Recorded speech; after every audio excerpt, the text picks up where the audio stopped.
sommaire de cette édition, le mouvement de contestation contre le président malien a indiqué ne plus faire de la démission de ce dernier un préalable à un dialogue avec le pouvoir pour sortir d'une crise politique.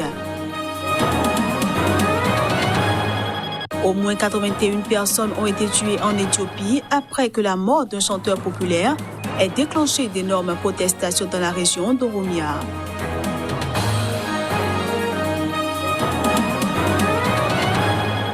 Et puis, au moins 275 éléphants sont morts récemment dans des conditions mystérieuses au Botswana, dans la région du delta de l'Okavango, située dans le nord.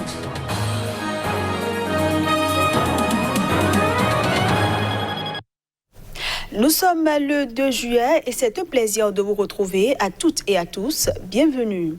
En Algérie, le président Abdelmadjid Tebboune a signé ce mercredi un décret présidentiel dans lequel il porte grâce à plusieurs détenus du Irak. Toutefois, il est attendu à ce que la grâce touchera d'autres détenus, entre autres le secrétaire général de l'UDS, Karim Tabou. Selon une association de défense des détenus d'opinion, le président algérien Abdelmadjid Tebboune a gracié ce mercredi soir 6 détenus, dont quelques-uns liés au mouvement de protestation du Irak. La présidence algérienne a fait état de cette mesure de clémence dans un communiqué publié à quelques jours du 58e anniversaire de l'indépendance du pays, sans préciser si elle concernait des détenus du Irak. Le président Tebboune a signé un décret portant mesures de grâce à l'occasion du 58e anniversaire de la fête de l'indépendance et de la jeunesse, célébrée le 5 juillet au profit de 6 personnes condamnées définitivement, précise le communiqué de la présidence. Mais selon le Comité national pour la libération des détenus, au moins 3 personnes parmi les 6 détenus graciés ont été incarcérées dans le cadre de la mobilisation populaire anti-régime. Il y a des détenus du Irak. Nous sommes sûrs pour 3 d'entre eux et nous sommes en train de vérifier pour les 3 autres, a déclaré Kassi Tansaou, porte-parole du CNLD. Depuis son élection le 12 décembre 2019, le président Abdelmadjid Tebboune a décrété plusieurs grâces présidentielles au profit de milliers de prisonniers, mais jusqu'à présent, les détenus du Irak en avaient été exclus. Et nous venons d'apprendre que le secrétaire général de l'UDS, Karim Tabou, a été libéré ce jeudi. Aujourd'hui donc, nous reviendrons plus amplement sur cette actualité dans nos prochaines éditions. Au Mali, le mouvement de contestation contre Ibrahim Boubacar Keïta n'insiste plus sur la démission du président. Il maintient en revanche ses autres revendications. L'opposition malienne saisit la main tendue du président Ibrahim Boubacar Keïta pour une sortie de crise dans les prochains jours. Selon un communiqué lu en conférence de presse ce mercredi à Bamako, la contestation a affirmé son esprit d'ouverture au dialogue et la démission du chef de l'État ne figure pas dans une liste d'exigences. Le mouvement du 5 juin, Rassemblement des forces patriotiques, exige le renouvellement intégral des membres de la Cour constitutionnelle accusés par certains d'avoir tripatouillé les résultats des dernières législatives. Au moins 4 des 9 membres de la Cour ont déjà démissionné. La dissolution de l'Assemblée nationale reste une autre revendication de l'opposition qui entend mettre sur pied un organe législatif pour engager, dit-elle, avec un Premier ministre issu de ses rangs, de grandes réformes.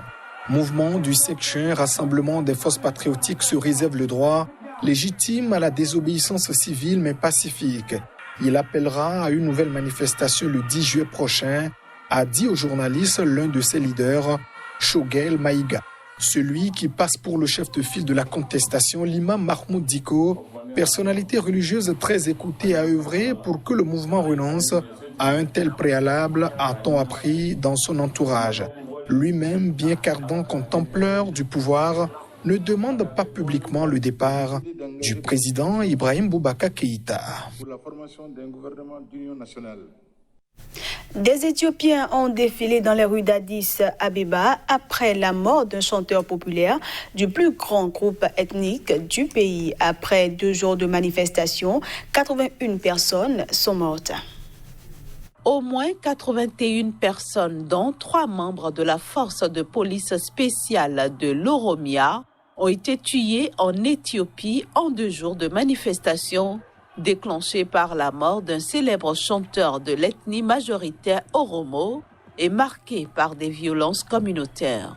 Au cœur du mécontentement, le désir des nationalistes Oromo de voir Achalou être inhumée à Addis Abeba, qui dispose d'un statut spécial même si elle est située en territoire Oromo, et d'où ceux-ci estiment avoir été déplacés au fil de l'histoire.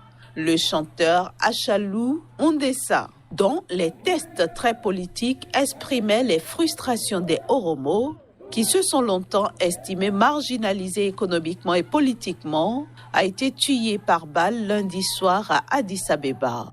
Lors d'une conférence de presse télévisée, Ararsa Merdassa, le chef de la police de la région d'Oromia, a dit que plusieurs suspects avaient été arrêtés et que le chanteur avait été tué dans sa voiture au cours d'une opération bien organisée et sophistiquée.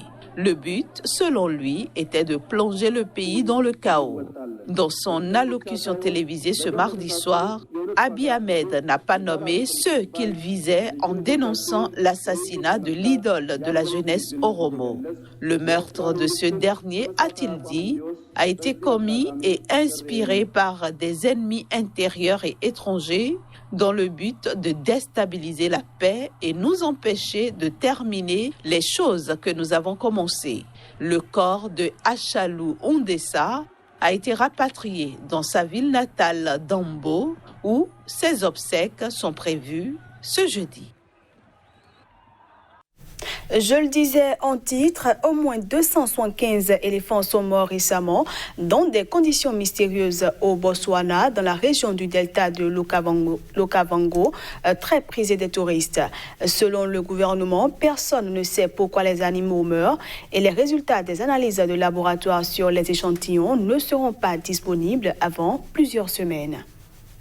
Le directeur des parcs nationaux et de la faune du Botswana, Cyril Taolo, a indiqué avoir reçu un rapport sur la mort de 356 éléphants dans le nord du delta de l'Okavango. Jusqu'à présent, nous avons confirmé la mort de 275 pachydermes. La cause de la mortalité est en train d'être déterminée. Nous avons envoyé des échantillons en Afrique du Sud, au Zimbabwe et au Canada pour des analyses, a-t-il ajouté. L'anthrace ou maladie du charbon est exclue. On ne soupçonne pas non plus des braconniers, puisque les animaux ont été retrouvés avec leur défense, a-t-il martelé. Selon un rapport de l'organisation non gouvernementale Éléphants sans frontières, daté du 19 juin 2020 et transmis à la presse ce mercredi, on estime que la mort d'environ 70 d'entre les 356 éléphants remonte à environ 1 mois, tandis que le décès des 30% restants semble plus récent, entre 1 jour et 2 semaines. Selon le directeur de l'ONG, Michael Chase, auteur du rapport, des éléphants en vie ont été observés très faibles, léthargiques et certains désorientés et rencontrant des difficultés pour se déplacer. Michael Chase ajoute également que les mâles et les femelles de tous âges semblaient concernés par cette maladie mystérieuse. Coincé entre la Zambie, la Namibie et l'Afrique du Sud, le Botswana abrite environ 130 000 éléphants en liberté, soit un tiers de leur population africaine connue. On retrouve cette fois-ci Kodjovi Ametonou pour la revue de presse Afrique.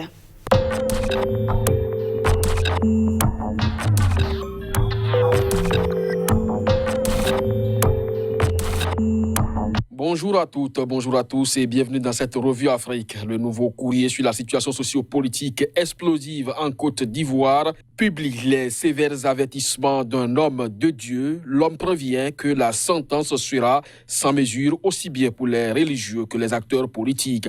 Le quotidien d'Abidjan pense pour sa part que ça peut exploser à tout moment, même à 4 mois de la présidentielle. Le journal pense qu'il y a assez de préalables à régler pour une élection pacifique. Il n'y a pas que de mauvaises prévisions pour la Côte d'Ivoire. Fraternité Matin rapporte qu'après un séjour médical à Paris, Gonkou Libali rentre aujourd'hui. Le jour sur la même actualité voit ce retour comme celui d'un lion dans la tanière.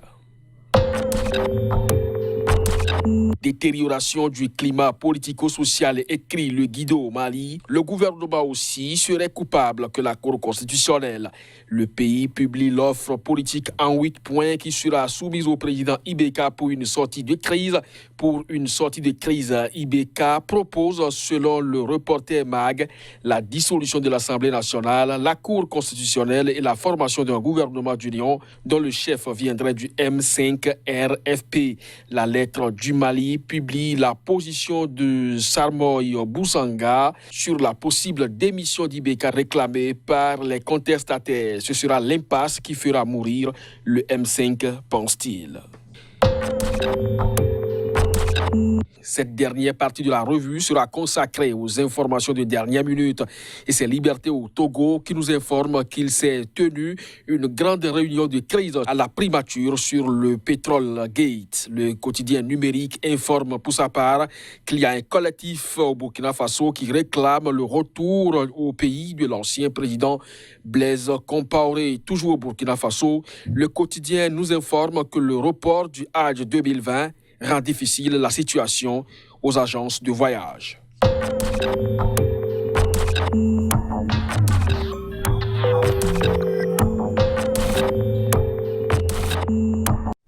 Ce sera tout pour cette édition. Merci pour votre fidélité.